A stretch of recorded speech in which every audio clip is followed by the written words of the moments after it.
May financial requirements nga ba sa mga skilled worker, dependent visas?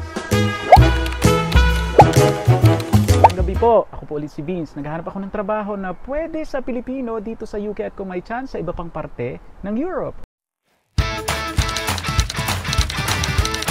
Bakit nga po gumagawa tayo ng mga contents na related doon sa mga visas at saka yung mga jobs dito sa UK? Meron po tayong mga natatanggap na mga direct messages na yung nagdi-DIY ng kanilang mga application. I think magandang talakayin kasi kalimitang na ikukumpara yung dependent visa ng settled person or yung dependent ng mga British citizen doon sa skilled worker visa. Good thing is, mas madali po ang skilled worker visa dependents dito sa UK. As long as, ito po yung titingnan ninyo. To a point, meron pong financial requirements. However, kung yung Certificate of Sponsorship po, COS, ay nakatick or kinonfirm ng employer that they support maintenance funds para po sa mga dependents, hindi nyo na po kailangang magpakita ng financial requirements. Otherwise, meron po itong requirements na nakalagay po doon sa eligibility kung paano po kayo makakapag-apply. Ang titingnan po ninyo ay kung nakatick ba yung maintenance funds doon sa COS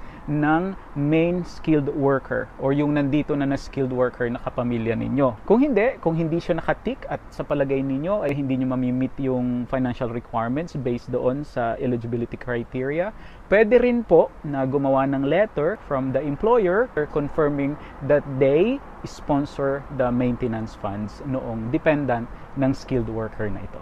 So sana po ay nakatulong po hanggang sa susunod na video. Maraming salamat. Magandang gabi po.